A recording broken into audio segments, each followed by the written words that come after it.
আসসালামু আলাইকুম।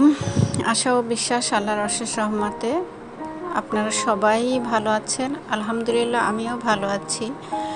তো আজ আমি আপনাদের জন্য নিয়ে আসছি, আগের দিন যে নাইটি কাটিং করছিলাম, আমি কথা দিয়েছিলাম যে আপনাদের জন্য সহজভাবে কাটিং সেলাইয়ের ভিডিওটা নিয়ে আসব। তো আজ আমি সেই সেলাইয়ের ভিডিওটা নিয়ে আসছি। আমি এখানে যে হাতার অংশটা কাটছিলাম, সেই হাতার অংশটা আমি পাইপিং করে নিচ্ছি। প্রথমে দুই সাইডে দুই হাতা এরকম সুন্দর করে পাইপিং করে নিতে হবে। তো হাতা পাইপিং করে নেয়ার পরে হচ্ছে আমার সাইড মারতে হবে।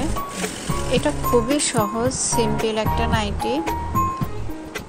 এত সিম্পল এবং সহজভাবে আমি নাইটিটা কাটছি। আমি আশা করি যারা একদম সম্পূর্ণই নতুন তারা ভিডিওটা দেখলে কাটিংও করতে পারবেন এবং সেলাইও করতে পারবেন।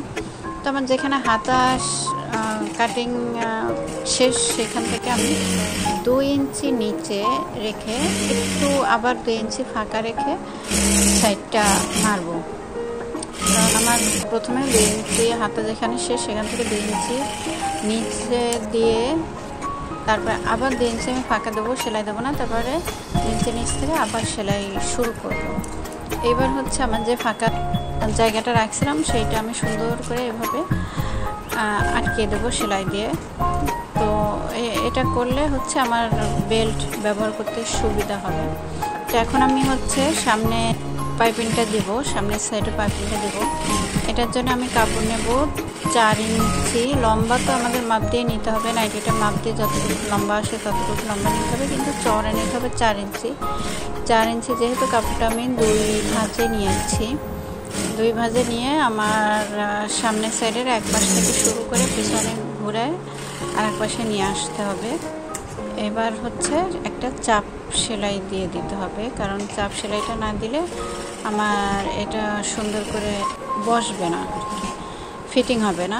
তো এই কারণে আমি সুন্দর করে একটা চাপ সেলাই দিয়ে দেবো। তো আমি আশা করব সকলে আমার জন্য দোয়া করবেন, কারণ আপনাদের সাপোর্ট এবং সহযোগিতা ছাড়া আমার তো আসলে সামনের দিকে এগিয়ে যাওয়া সম্ভব নয়। এখন আমি এটা সেলাই করতেছি হচ্ছে বেল্ট, কারণ বেল্টেরও আমি চারপাশে না, 3 পাশে পাইপিং দিয়ে দিব, কারণ একটু দেখতে সুন্দর হবে এই কারণে। তো বেল্টের 3 পাশে, এক পাশ তো আমার জামার সঙ্গে আটকানো থাকবে, এই কারণে আমি 3 পাশে সুন্দর করে চিকন করে পাইপিং করে নিব। আমি সবসময় চেষ্টা করি আমার ভিডিওগুলো একটু সহজভাবে দেওয়ার জন্য, যাতে করে যারা নতুন কাজ শুরু করবেন বা করতে চাচ্ছেন তাদের বিন্দুমাত্র হলেও একটু উপকারে আসে। তো আমি আশা করি যে যারা নতুন কাজ করতে চাচ্ছেন বা করবেন, আমার ভিডিও দেখলে মনে হয় যে কাটিংটা বা সেলাইয়ের ভিডিও আমি এখন থেকে দিব, দেওয়ার চেষ্টা করব। তো সেলাইয়ের আমার ভিডিওগুলো দেখলে তারা সব নতুন আপুরা হয়তো বা সেলাইটা কাজটা সুন্দর করে করতে পারবেন। আমি চেষ্টা করি সুন্দর এবং সহজভাবে দেওয়ার জন্য। তো সকলের সাপোর্ট আমি অবশ্যই কামনা করি, কারণ সকলের সাপোর্ট না হলে তো আমি সামনে এগিয়ে যেতে পারবো না। এখন হচ্ছে আমার এই বেল্ট তৈরি করা কমপ্লিট হয়ে গেল। এবার হচ্ছে আমি নাইটির সাথে এটা আটকিয়ে দেব। তো সেটাও আপনাদের দেখাবো অবশ্যই যে আমার বেল্ট কমপ্লিট, মানে রেডি হয়ে গেল। এখন এটা আমি জামার সাথে আটকে দেবো। যে এটা হচ্ছে আমি জয়েন করব। যারা কাটিং ভিডিওটা দেখেছেন তারা জানবেন যে আমি গলা কেটেছিলাম হচ্ছে সামনের পাটে 15 ইঞ্চি, কাঁধ থেকে শুরু করে 15 ইঞ্চি নিচে। ঠিক সেই 15 ইঞ্চি নিচে, মানে 15 ইঞ্চিতেই আমি হচ্ছে এই বেল্টটা জয়েন করে নেব।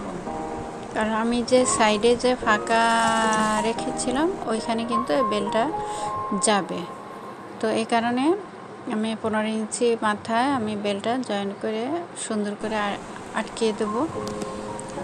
তো সকলে অবশ্যই আমার জন্য দোয়া করবেন। আমি আবার বলছি, যদি আমার ভিডিওগুলো ভালো লাগে তো আমার চ্যানেলটা প্লিজ সাবস্ক্রাইব করবেন। সাবস্ক্রাইব করলে হয়তো বা আপনাদের কোনো সমস্যা হবে না, কিন্তু আমার অনেক বড় উপকার হবে, সাপোর্ট হবে। আপনাদের সাপোর্ট আমার খুবই দরকার চলার জন্যে। এখন আমি নিচে হেম করে নিচ্ছি। হেমটা করা হয়ে গেলে আমার নাইটিটা রেডি হয়ে যাবে। তো এরকম একটা নাইটি আমরা বাজার থেকে কিনতে গেলেও তো অনেক টাকার দরকার। তো সেটা যদি আমরা একটু কাপড় কিনে আমরা নিজেরাই বাসায় বানিয়ে নিতে পারি, সেটা তো মনে হয় আরও বেশি ভালো লাগে। সকলে আমার জন্য দোয়া করবেন, ভালো থাকবেন। আসসালামু আলাইকুম।